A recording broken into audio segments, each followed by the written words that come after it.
यंदा लालबागचा राजा 33 तास उलटून गेले तरी काही विसर्जित होत नव्हता. याचं कारण बाप्पा रुसला असेल का? अरे त्या लहान पुरीच्या बापाची माफी मागून पहा, जिच्या बापाला लालबागच्या राजाचे पदाधिकारी कुत्र्यासारखे आपल्याच मुलीच्या समोर मारतात. त्या बाप लेकीची माफी मागून जर लालबागचा राजा विसर्जित झाला नाही तर?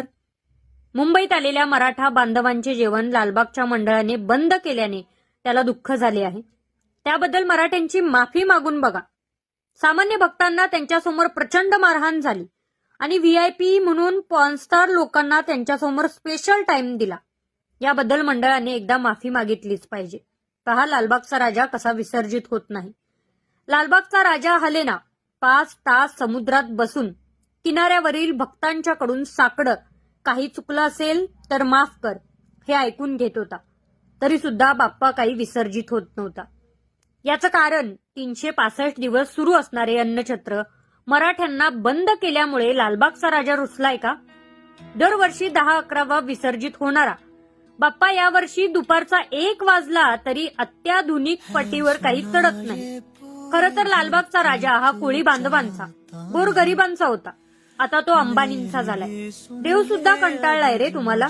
देवाला सगळे सारखे असतात हे त्या पैसेवाल्या देवस्थानांना कधी कळणार?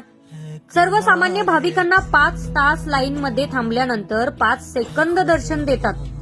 लालबाग मंडळ कार्यकर्ते, मग आज बाप्पाने मंडळ कार्यकर्त्यांना दाखवलं कसं होतात हाल. इतका वेळ त्या क्षणाची वाट बघत राहणं. बाप्पा नाराज होता सर्वांच्या वरती. बराच वेळ विसर्जित होत नव्हता.